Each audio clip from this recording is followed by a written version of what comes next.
Hola, Squiddy96. I guess I can talk instead of typing. Let me turn down my. I'm rewatching Westworld to prepare for season 3. That shit gets complicated in season 2, though.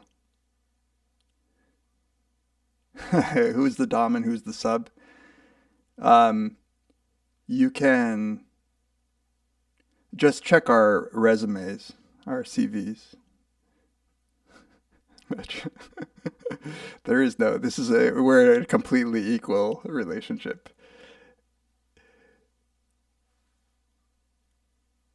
Hey, Mike, Davey, Riley. Worried his daughter won't be able to participate in pop culture talk because she's watching French films, French cinema. Okay, here's Tamler.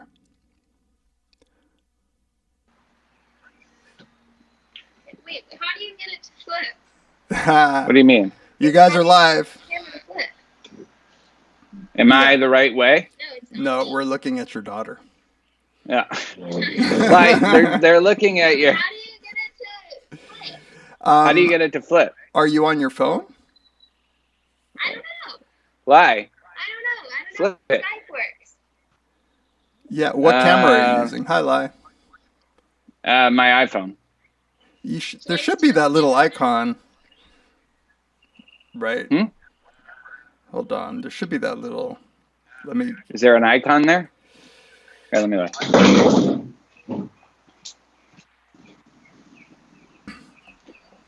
What icon?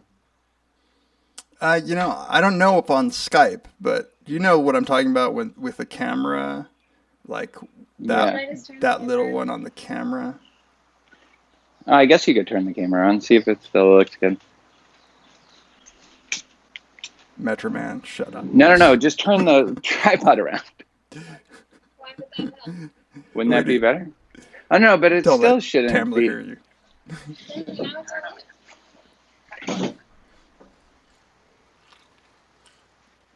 There he is.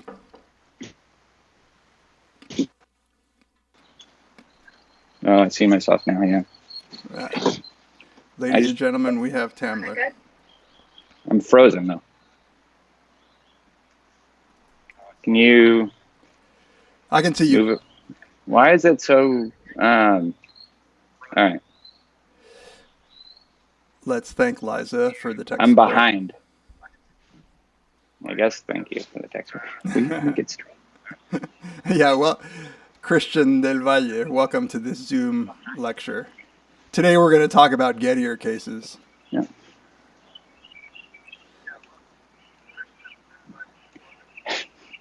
Tamler, I think your hair looks better than mine. I'm going to get shit about my hair, and I'm just telling you guys that right now. I don't want to hear shit about it. I can't get a haircut. Your hair looks I tried to get a haircut fine. last week, and I couldn't get it. All right.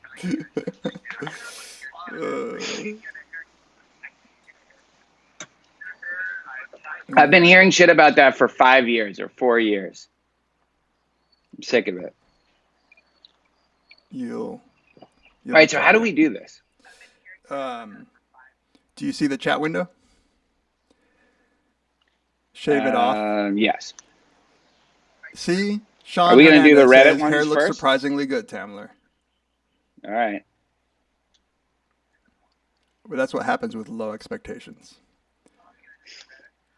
The soft bigotry of low expectations. So Tamler's not waving his hair goodbye. I'm waving my hair goodbye, peoples. Look at this. There used to be such a thick head. So let's talk. Let's see. We have some guys and gals. We have some AMA questions on the Reddit. Mostly guys.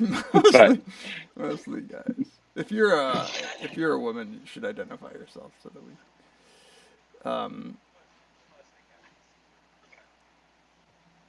Did you see your mom tweeted this out, Tamler? I did, yes. Yeah. It's my stepmom, yeah. Your stepmom, yes. I'm a psych major attempting to go into the area of clinical psychology. I broke my neck, which resulted in me being a quadriplegic. Do you all know any quadriplegics who are professors? I don't know any personally, but I don't, but that's good for you. Yeah, Stephen Hawking, I think, pretty much made it happen. So, was he a quadriplegic? Well, he was limited in he could only use his mouth, so I think technically, maybe. Yes, the Vancouver meetup did have some women there. Gen 2 AirPods. Yes. I don't know if I have Gen 2 or not, but I'm embarrassed that I have them at all. Yeah, but they're so cool. Should we do some Reddit ones? Yeah, let's do some Reddit ones. What does Pease find most sexually attractive about Tamler? That he never says no. I mean, that's the sexiest thing. He's always ready.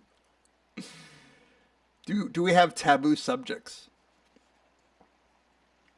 I don't like. Do we? That's a good question. It's not taboo, but I don't personally like talking about my family. I don't either. Yeah, except my daughter. Yeah. Wait. Have you guys ever considered? Actually, I'm fine with. Do we have any other taboo subjects though? We must, right? I feel like I don't have any real taboos. Like we get self-conscious about saying stuff that might get us canceled sometimes. Yeah. But I don't think there's anything we just wouldn't talk about. You know, I again, unless it's very personal stuff. Like I don't like talking about very personal stuff. The evolutionary psychological desire for hair, only on our head, right? What is the nature of a business friendship that is primarily facilitated digitally? Say that 5 times fast. Well, no. Do you think it lacks something that would exist in face-to-face interaction? So I think our podcast would be better if it was face-to-face, maybe. What do you think about that? I don't know. I maybe. I mean, yeah. It's certainly much easier than getting together every other week in person. I think it would be hard. Yeah, it would. But I'm jealous of people who can do that, who can just go to a studio and do that. Yeah. And drink and. Yeah. The nature of the business friendship. It wasn't a business until we started making any money, which it is what it is. The friendship, you know, weirdly, over the years, Tamler has, like, if you have a behavioral measure of best friend, and that best friend is who you talk to more often than anybody else, like Tamler just meets the criteria. And I think there are times when I want to talk to Tamler about stuff that has nothing to do with the podcast just because he's my friend. I think it's actually slowly become one of the most meaningful, I don't want to sound cheesy, but it's a pretty meaningful friendship, I think. Totally. I agree. Is it weird or normal when you actually see each other in person? It's weird for 5 minutes. It is. Like I would say it's weird for 5 minutes. And we shared an apartment. We shared an Airbnb in Vancouver. And we, that was a little weird. And I'm somebody who most of my friends I met early. I met them in high school and college, and those are still my best friends for the most part. So just a new friend is weird, period. Yeah. But overall, then it just smooths out. Agreed. Thobrick, thank you. Riley Stanton, you have an academia-related question. Go ahead and write it in the chat, and we'll take care of some of these other questions. Is it a lucrative venture for you two, or do you break even, lose money? We lost money for the first, 4 years. Yeah. And in the last 3 or so years, we've been making money, and it's actually, we always say this on the podcast. It really does keep us going in some sense, just because I think, with the Patreon, we never want to let people down and miss an episode, and we're really proud that we've not ever really missed, at least 50. We've gone through. Go for it. 3 weeks, right? We've gone 3 weeks without an episode. Yeah. Riley, in the process of attaining your degrees, did y'all ever begin to hate your thesis? It comes and goes. But I was curious if that's just part of the process. Absolutely, it's part of the process. The one thing I remember some of the best advice I ever got was, one, you can't change the world with your thesis. Two, it's just another project. You're going to have a bunch more projects in your life. That's just one of them. You can't treat it like it's that important. Best thing my advisor ever told me, I think I've said this on the podcast, but it is that just don't feel like you have to cite everybody. Just get it done, because nobody's going to read it. Nobody cares. Get it done and move on. Move on. And the don't think you have to cite everybody is the big thing. Like, because you feel like if you miss somebody that they're going to hold it against you for their whole career, but really nobody cares. Yeah. And I mean, if you think of any academics, if you're in academics and you think of your favorite professor, your favorite scholar, researcher, and you try to guess what their thesis was even about, you'll probably be very wrong, because nobody ever cares. Let's see. What's the first place I'm going to travel when the COVID thing is over? It will be to California to see my family, 100%. My parents are in their late 70s, early 80s.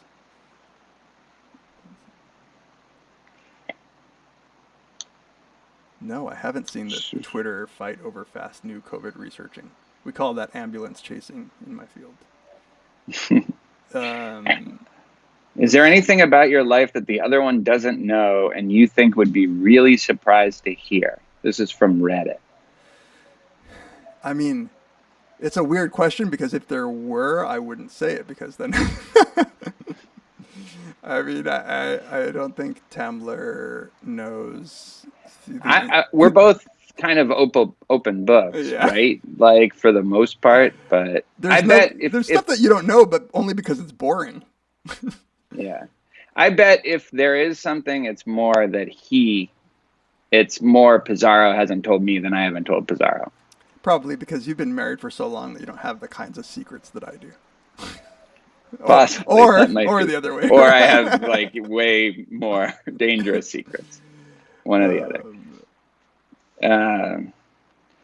Has the podcast changed your professional experience? Do people talk about it at conferences? Has it caused any negative experience, like other researchers thinking less of you for it? What do you think of that question? For a long time, it had zero impact on my life, because there, like, say for a few grad students at conferences. Now, yeah, every conference I go to, there's definitely people who want to talk to me just about the podcast. It's very nice. It's actually really, really nice. My colleagues in the past few years have become aware of it. There's some colleagues that I have who actually listen to it. And I think, Tamler, you and I have talked about this before, but I think my university has increasingly seen it as a valuable endeavor. They've placed value on it. 69 people watching, nice. That's it? That's all we get? 69? 70 now. Oh, about 69. Yeah, I get it. Yeah.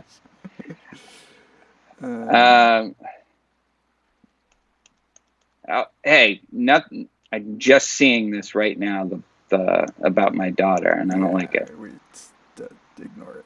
That's the best way to do it. Yeah, I think it was a genuine bad judgment call. Riley, you're welcome. Right now, your desire to work on other stuff. Yeah, I feel you. That's why I get it over with as soon as possible. Have we discussed the end of Mr. Robot? With each other, yeah. Yeah. It's weird. I feel a little bit let down by it, and I'm not sure why.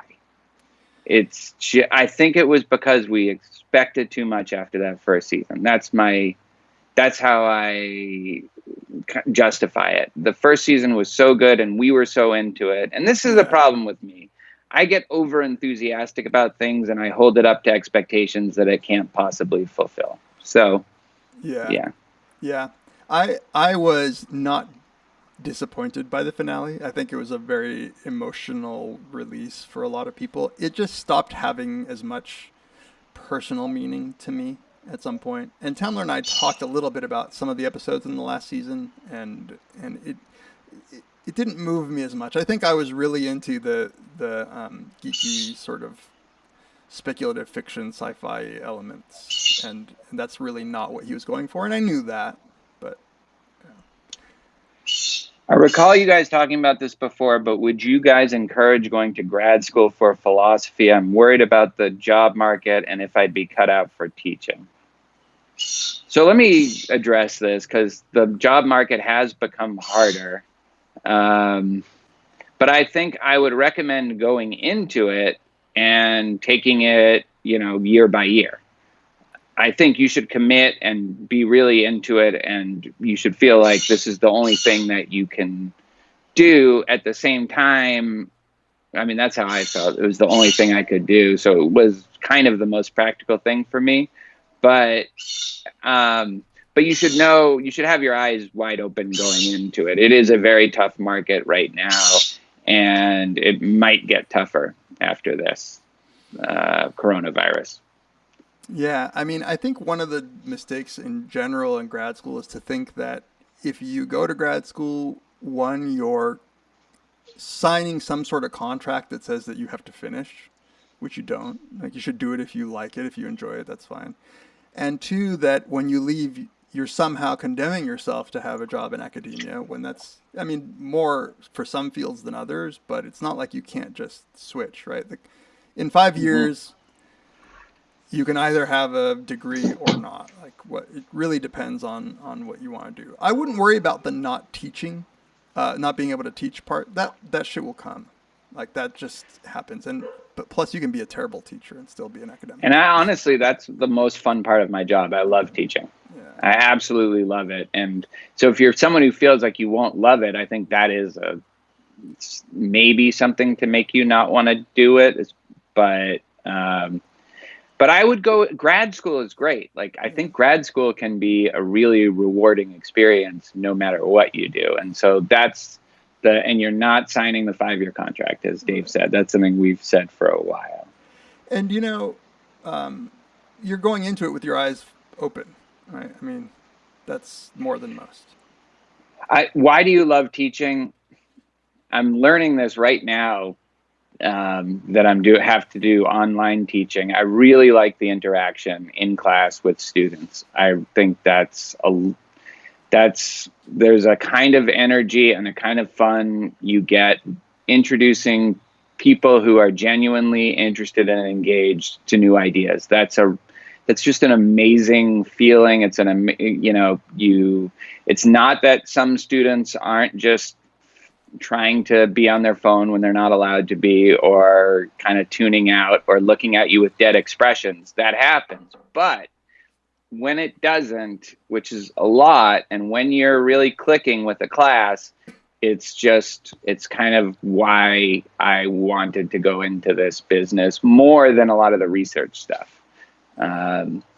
It's just reaching people and having fun conversations with people that you wouldn't otherwise get to know or interact with. I also very much enjoy teaching, but right now I teach only a very large lecture course, and that's a very different experience than the small seminar course. I do every once in a while teach a small seminar course, and that's really fun. But also, the reason that I really ended up being in academia was the research part, less than the teaching. And I think that on the semesters that I don't get to teach, I miss it a little bit, but I miss it a lot. Yeah. That's I've had leaves, and I thought I was looking forward to them, and I thought I was going to get all this work done, and I ended up missing teaching. This isn't, if any U of H people are listening, that doesn't mean you should turn me down for the next leave, but I like also the structure it gives your day, or some of the days. That is true.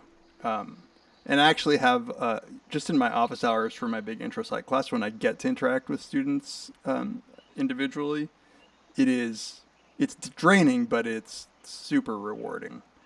Oh, and the other thing, Eileen, that you said was that you hate reiterating everything over and over again when you teach.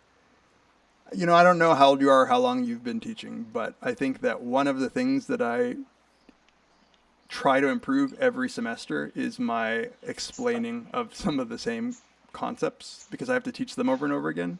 And I realized that even like 7 years ago, I was worse at talking about some things than I am now. So it's constant growth, I think, if you're doing your job. Yes, Riley, there is research in philosophy. Sarah, that's actually a question that I've gotten a bit about, whether the discuss sensitivity is and conservatism link is not holding up with COVID.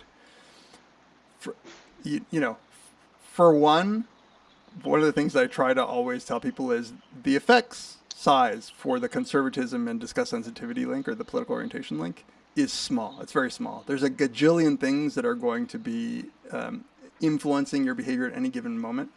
It's small, it's reliable. We've found it everywhere. I don't think that that's in question. The question really is, does partisanship defeat something that has like a small personality variable that's reliably associated? And that's just true. It's not even that conservatives are less disgusted right now. It's they just don't believe that COVID is a threat. And but I would put money on that they are still more easily grossed out. They're just taking their party over anything else. Somebody asked me, how long does it take on the Reddit? How long does it take me to make a beat? That's an embarrassing question to answer. At minimum 2 hours, maximum. Sometimes I obsess over them for like a week. It's not. I would never track my time on them for that reason. Yes, somebody asked us how draconian. Oh, sorry. Go ahead. No, sorry. Somebody said, are we going to answer questions on the subreddit? We've been answering some of them in the midst of them. But yeah, go ahead. How draconian are we being about social distancing? I get the sense I'm being a little more draconian than Dave.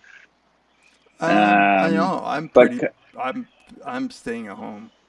Like the only time I've been out is but with my daughter, you mean, maybe?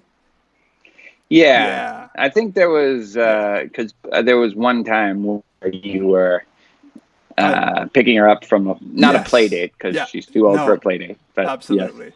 And in fact, I felt so bad enforcing my daughter's like not being able to like hang out with her friends, but luckily her other draconian parents of her friends took over. So yeah. What do we think of it? And this is an interesting one. What do you think of the possibility of the WHO misleading the public, saying masks don't help the individual so that hospitals don't run out of supplies? Was that justified? We were just talking about this in my house today. Oh, I didn't even know about this. Fuck. Sorry, my camera.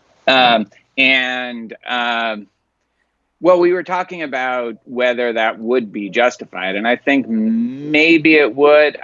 We were also thinking of some other things they might be telling us, like what if it was getting better? But given people's tendencies to just, as soon as any hint of good news, they're just going to get out and stop whatever restrictions that they're undergoing freely. And so would they tell us if it was getting better? Would they make that a story? And I don't know, like I'm conflicted on that. Part of me thinks you shouldn't deceive the public. Part of me thinks, this thing could end up destroying the economy and cost millions of lives. Maybe you do what you have to do to make it better. So I don't know. I'm torn. I didn't know about this, but I've had this conversation before about public health messaging and the ethics of it. So it turns out, for instance, that if you ask your average, say, woman what they think their risks of getting cancer are, they think that it's a lot higher than it actually is. But that actually leads them to be more likely to go for mammograms and stuff. And so I remember seeing a talk by a behavioral economist in the public health sector saying that we should lie to people and have them think of there's an elevated risk even when there's not.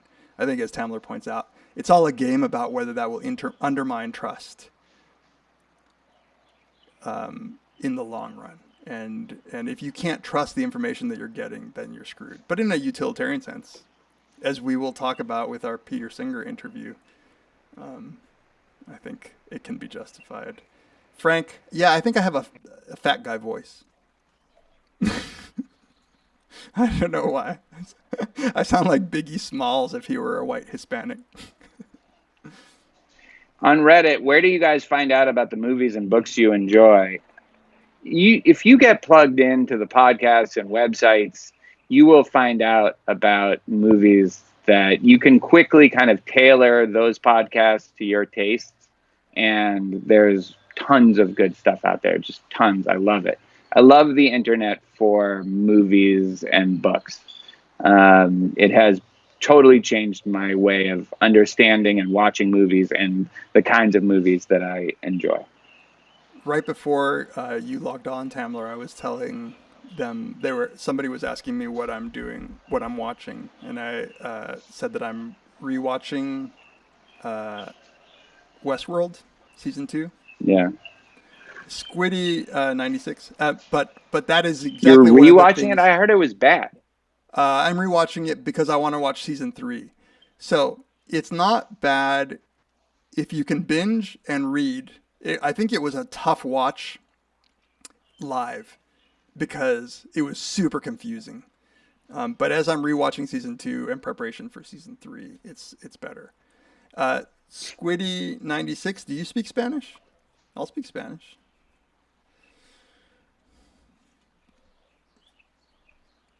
Yo claramente soy el más guapo de este par, ¿no? ¿Es verdad?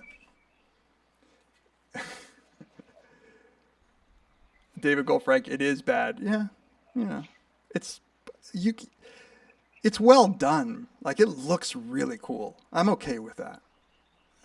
Westworld. I'm not. Have you watched The Devs, Dave? No, I haven't Any yet. part of it? I haven't yet. But you haven't watched any of Westworld, so you can't. I get Westworld. I fully understand the DNA of Westworld. It's mindfuck for the sake of mindfuck. Cold, clinical. You don't understand it until you watch it. It has to be a lived experience. What do you males think about the initiative to ban Ivy League schools to provide more equality? I don't know what that is. I don't know that initiative. Do you? No. Ivy League versus state schools. Is it just funding? From Sarah Hartman. Yeah. I love working at the state school that I work in, University of Houston. It's diverse, and there's a lot of energy that comes from that. And so I love it, but I've never worked or been hired or even offered a job at an Ivy League university. So you can take that for what you will. There's not, the thing about state schools versus private schools, I think, is the more relevant one. I was a postdoc at UC Irvine, and then I was a grad student, and I work at a private institution. And the one thing that I do really prefer about private institutions is, in general, they're less bureaucratic. It's sort of easier to find where you need to go to get something done. But that's conflated by size as well. Some schools are just so big that it's not. I love being at Cornell. Whether it's Ivy League or not is just a douchey kind of, like, people who care that much about whether it's an Ivy League or not have douche problems.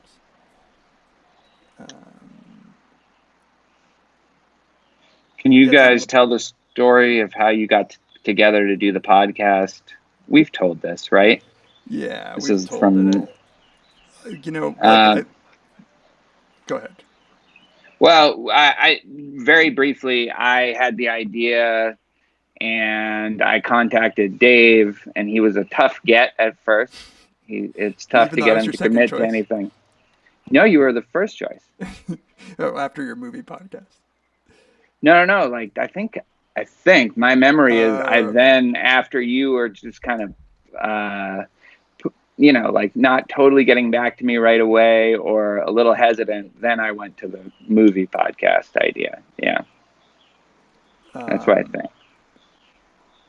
And yeah, I think we met. Tamler weirdly was in graduate school still, and I was at postdoc. That's when we met, and we got along then. And then we chatted at a couple of other conferences, maybe one or two other ones.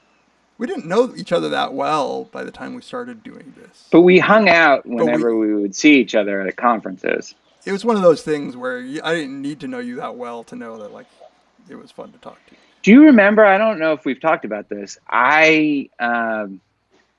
When we were in Atlanta at that conference, I spun an idea to you about like a fake documentary, not a fake a real documentary where we would do the real like prisoners dilemmas games. I was very much on board with all the psych experiments that I'm now deeply suspicious of. But like, do you remember this? And I pitched you this idea of doing that, a documentary about that. And you were kind of like, oh, that could be interesting, but I don't remember. No. I mean, I remember having a discussion about maybe doing a documentary, but like later. I don't remember that. Metro Man, I don't know what a Zhang Xia novel or Wu Xia novel. What? He's asking something. Maybe personal. Sean asks, how did you guys handle your relationships when grad acceptances and teaching opportunities involved you moving? I was... my ex-wife, before we were married, we had a long-distance relationship. She moved for me when I was in grad school. I moved for her when she got into grad school and was lucky enough to get a postdoc.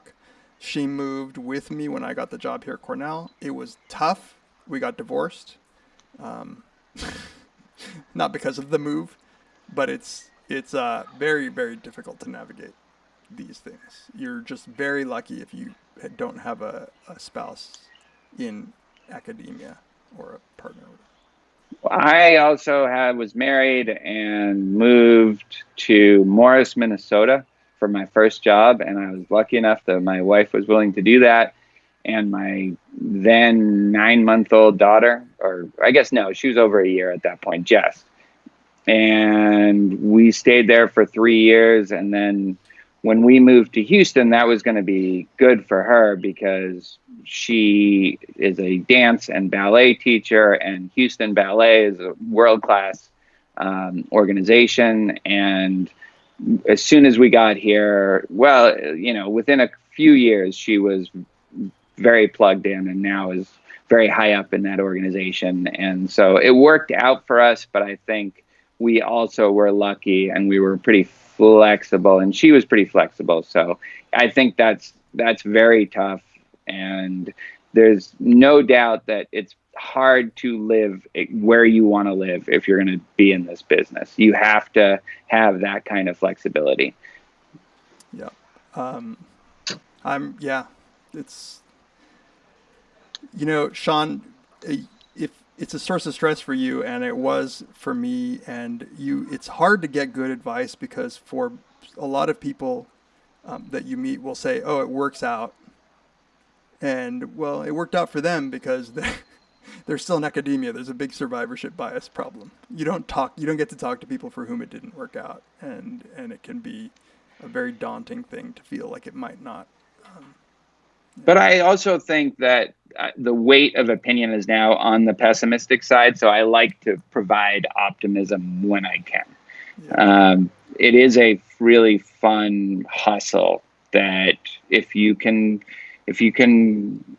roll with the punches and, and it might not work out. And if it doesn't, but a lot of things, we've talked about this. That's true of so many jobs. And I think for whatever reason, academia is thought of as it should be more of a sure thing than other jobs. And it's, any job right now to excel is really hard. And so just pick the one that you think you're best at and then you're more passionate about. I still believe that, but it's getting harder as the market gets tougher, I guess. Seaton, where is Paul Bloom? He should be here. I was talking to him earlier, and I made him the full offer to be on. I don't think he really cares. I mean, he cares. He even tweeted it out, but I don't think he wants to do this. Social psychology in the business world, Dave. This is for you. We might have different answers on this. Where is the question? Right at the bottom. Joe San Diego. Tamler, why don't we? How do you feel about the use of social psychology in the business world, where it's most misapplied and where it's most underapplied? I think that the only difference between the use of social psychology in the business world and the way people were doing it before is that if at least you're going to apply the experimental approach to the business world, you can learn when things work and when they don't, rather than just rely on intuition. So I've been working as a consultant for a behavioral economics firm, and we've worked a lot with people in industry, and they all just rely so much on their intuition and never double check whether they're going to be wrong or not. And I think that social psychology, or just experimental psychology in general, can provide a good solution to runaway intuitions. And I don't know what it's underapplied everywhere. Where it's misapplied, maybe. I would say in the business world, we understand that there are kinds of no rules to capitalism. Like I wouldn't be surprised to know that every single company was collecting data and trying to predict my behavior. I think it's kind of misapplied in the governmental sector more. I think that I don't want to be manipulated by my government, but for some reason I'm okay being manipulated by corporations because I just get it. That's all assuming that any of it works. But the one thing that the social psychology provides is the ability to at least know when something didn't work. Thoughts on the devs so far? I'm conflicted.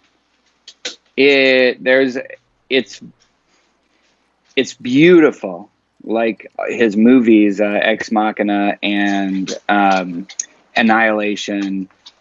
It is absolutely stunningly beautiful. It is philosophy 101 kind of dialogue so far. I really want Dave. I really want you to watch it. And it sounds like mind fuckery. It's just for the sake of mind fuckery. I don't care if it's beautiful. I don't know. Maybe it is. It could be. But there's also these exposition scenes. There's a scene in the first episode where one of the main characters goes and sees her ex-boyfriend, and the ex-boyfriend just describes what's happened over the last 2 years in detail in a way that you would never do. And so, as you know, the clumsy but I mean, it really is like that, and it's almost like that to the extent, given that Alex Garland is a great writer, that he must have meant it. I feel like he couldn't have done that on purpose because it's laughable. And so I'm wondering what he's up to, if that's what he's really doing. That's my feeling about the devs. Is that Charlie? Somebody asked. That's Omar, if he's in the back. Yeah. Did Paul ditch us for Sam? You know, we started this podcast shit. So whatever Paul and Sam do on their own, it's up to them. They know why they're doing it. This is what happens, you groom a star and they become big and they just drop you and they forget about you. They forget about the little people. This is how it is. If you're not expecting this, you are too naive. Yeah. My puppy is around here. He was here earlier, but he tends to leave when I'm recording. I think he knows. Thank you, Dylan Foreman. All right, anything else on the Reddit? What do we talk about during the breaks, during the podcast? We say, I need a pee. Do you need a pee? And then we say, how do you think that went? I don't know. I think it was kind of shitty, but maybe it'll be better after editing. Pretty much. Are your daughters friends? They've talked No. once. They're not Yeah. enemies. They've never met. No, is they've the never met in problem. person. Yeah. Have either of you done psychedelics? I have. Dave, you have not, right? No. I've never done mind fucking drugs. Like weed. Could you Weed do it? fucked with Are me. you open to it? Not really. No. I did like the smallest bit of mushrooms once, and it gave me euphoria. But I don't know. I just don't want to hallucinate or have. I'm too afraid of a bad trip, as I've said before. Next YouTube live stream, you on acid? Can you imagine? I think it would be good. All right. Should we wrap this up? Can you? Yeah, I'm trying to see whether or not there is. There's some of these questions that would take way too long, like about realism and irrealism, and our thoughts on conceptual philosophy, stuff we've talked about. Which of you? I don't know what conceptual philosophy is. What is conceptual philosophy? I mean, I think they're talking about just analytic philosophy and conceptual analysis. Okay. What are our weirdest conference stories? I don't even think I could tell those. Yeah, can't tell those. Definitely not. Live DMT sesh. Hairline. How guilty do you feel about following a bunch of TV series? Huge amount of time wasted, but there are obvious benefits like entertainment, ideas they generate, and time conversations shared with people. I feel no guilt. In fact, I feel guilty when I'm not watching something great. Like I'll have time during the day where I have some stupid meeting and I feel like I should be watching a great movie. I think that is something that feeds my work more than most academically related things that I do. I likewise don't feel guilty. I have plenty of guilt in my life about not doing enough work and like not getting to my students, giving them the right amount of attention. I never have that guilt for TV specifically or watching it. I love that shit. Netflix isn't going to watch itself. Would we go on the Joe Rogan podcast if we got the chance? Sure. Absolutely. He has to invite us. Yeah. What's my favorite trolley problem? The one that I wrote about with Chip and Tyrone. That's a great one. That's one of the reasons Tamler and I became friends. I think that's true. Yeah. I think I might not have, if it hadn't been for that, I might not have had the idea that we would be a good team. Yeah, but I remember. I have a very, very clear memory of you coming up to me later on that day after I don't know if it was right after the talk or later on at that conference. By the way, it was a conference. Tamler, you were in your last year of grad school? Second to last or last, I don't remember. Yeah, it was 2000. When was it? Do you remember? It had to have been in 03 or 04. Maybe 04. If it was 04, that was my. If it was fall 04, that was my last year. I graduated in 2000. Yeah, my last May 2005 was my last grad school year. And it was a conference where it was on evolution and ethics and emotion. This is a conference where I actually first met. I knew Josh Noble only through email. And he invited me out there, and I met Jesse Prinz and Josh and Tamler. Sean Nichols was there. John Haidt. John Haidt was there. That's right. And Josh Green, yeah. And before Laura they Santos got was too another big. speaker. Yeah. And I think I met. I think I met her before that, but yeah, it was great. That was quite a thing. I know. Like it was like, yeah, like in retrospect, like, holy shit. Who would win in a fight between the both of us? The wonderful thing is that we both clearly will think that we would win. Like that's just how you have to think. I definitely think I would win, but he forgets that I'm Hispanic. That's true. So there's going to be like certain things dirty like moves that I'm not even aware of as a Jew. Well, you guys have Krav Maga, the dirtiest. My daughter and my brother want to make a brief appearance since they've been on the podcast. Here's my brother. coming on. Oh, wow. Get it into the picture. Where is that? Oh, here. Yeah. I was the 69th viewer for a while. You were. And then I went up to 70 and I turned it off. To get it back down to 69? Yeah. We have 84 Well, you did. watching right now. I think you guys should kiss. It's good. Definitely not. Lai, you want to come on? And then maybe show the dogs. 'Cause I think we're about to wrap up. Hi. I lie. Is that it? Yeah. You don't have anything fun to say? Ask her what her favorite movie is. What's your favorite movie? Boyhood or Mulholland Drive. Good answer. I think you were out of the screen, but it's fine. Okay. Boyhood or maybe- Mulholland Drive? Well, that went well. Dogs. Dogs. Aw, Ozzy. Sorry. Um, Yeah, show Ozzy. he's being a little bitch. A little bitch. The He's so cute, by the way. I Yeah. I finally got a good picture of him today in the sun. I'll just show him since he's not coming. There's my dog. He's getting big. Why can't I figure this out? Oh. Yeah. Brothers Karamazov. Fuck. Love it. Yeah. Can we do an episode on it? I'd have to reread it. I think we should do that. Like, this is a time. Although I have to say, like, it's way more work doing online teaching than doing regular teaching. And so I have less free time. I thought I would have way more free time. I have less free time. But I would love to do that. I would love to do, like, summer. That would be a good thing to do in the summer. Just read Brothers Karamazov and do maybe Patreon episodes on it. I would love to do that. Yeah, we should. If we read a book that long, we should definitely get more than one one episode out of it.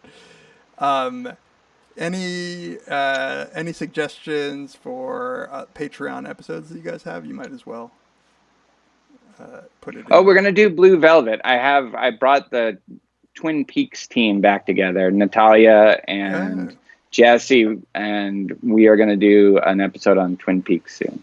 Is Blue Velvet the one with Harvey Keitel giving us full frontal? No, is that? No, that's Bad Lieutenant. Different director. No, I swear. But is Harvey Keitel in Blue Velvet? No. No? Is he in any Lynch movie? No. So the somebody had asked earlier about whether this is going to be good for online teaching. I think that if anything, we've realized that it's pretty fucking hard to do, and that if it works, then I'm hoping it's like that people realize that this isn't the model that we want to do. But I'm doing my best. But yeah, I guess. And universities will gain legitimacy from this? I don't know. Mike, I've definitely seen Hero or Jiro Dreams of Sushi. It is very, very good. Have you seen that? I don't think so, actually. There you go. Great. It's somebody who's... It's my... I love people who are singularly obsessed on doing one thing well. I've never been that. Yeah, me neither. Definitely not. I don't know what sex I think democracy and sex socialism is, Metro Man. I don't... Oh, okay. What? I'm not getting the new chats for some reason. I don't know. Scroll down. That's all I can say. Would love to hear on the role of theory and psychology research in the future. Favorite Lovecraft story? I've never read Lovecraft. Have you? Yes, but maybe a short story a long time ago. Metro Man, that is just a terrible take right there. Blue Velvet is really bad. Terrible. You should be ashamed of yourself. There was something. Our psych department's having a Stoicism. field day with all the corona weirdness going on. I think we're in the same boat as everybody else, scrambling to try to finish the school year. I don't think anybody's enjoying it. Molly Crockett is the one doing actual research on the coronavirus. With some help from Farid. Yeah. No. I love Ikiru instead of Akira, which, but I love Kurosawa's Ikiru, and I would love to do an episode on it. Ballot's toy diet shirts in the future. That's a kind of a great idea. That really is kind of a great That would be good. idea, actually. Yeah, if anybody wants to design it for us, go for it. Stoicism. Yeah, if we've you have flirted any, with Stoicism before, haven't we? we have. Yeah, I think so. Microphone Stoicism's kind of science. sexy. Favorite Lovecraft story? I don't even remember. I mean, I love the Lovecraft world, but I never really got into reading the stuff. But there is a collection of stories that combine the Arthur Conan Doyle world and the H.P. Lovecraft world. And one of my favorite short stories in there is from Neil Gaiman, and it's called A Study in Emerald. And it's a great, great take on adding some Lovecraft horror to Sherlock Holmes. Anything Neil Gaiman. Have you ever read any Neil Gaiman, Tamara? Mm-mm. Or Lovecraft. It feels like everything I love is influenced by it, but Yeah. I have never read any. Thoughts on using scientific method to elevate psychology philosophy to a science? No. Certainly not philosophy. Yeah, philosophy is what it is because it's not science. I think that's why I love it. What new pastimes, bar masturbation, business models connected to them do you think will pop up in the next few months? I have no idea. We're losing. All right, we're losing listeners. I think it's time to wrap this up. All right, we're gonna wrap this up, peoples. Thank you, guys. Thank you so much. We're just figuring this out. So yeah, I think it went pretty smoothly for our first time. Thank you for popping our cherries, listeners. Tiger King docuseries. All right, and we'll hopefully do this again. I love Old Boy. What can we do an episode on Old Boy? Tamler a boner. I have a we didn't full. What? We didn't do one on Old Boy. No, we never did one on Old Boy. Yeah. I'll do it. I would love that. I have my beat making stuff set up right here for anybody who actually cares. I got a new MPC. I have my monitor speakers. I'm ready to fucking just spend the rest of the day making beats. All right, I'm out. Thank you all. Thank you guys. Appreciate it. Take care.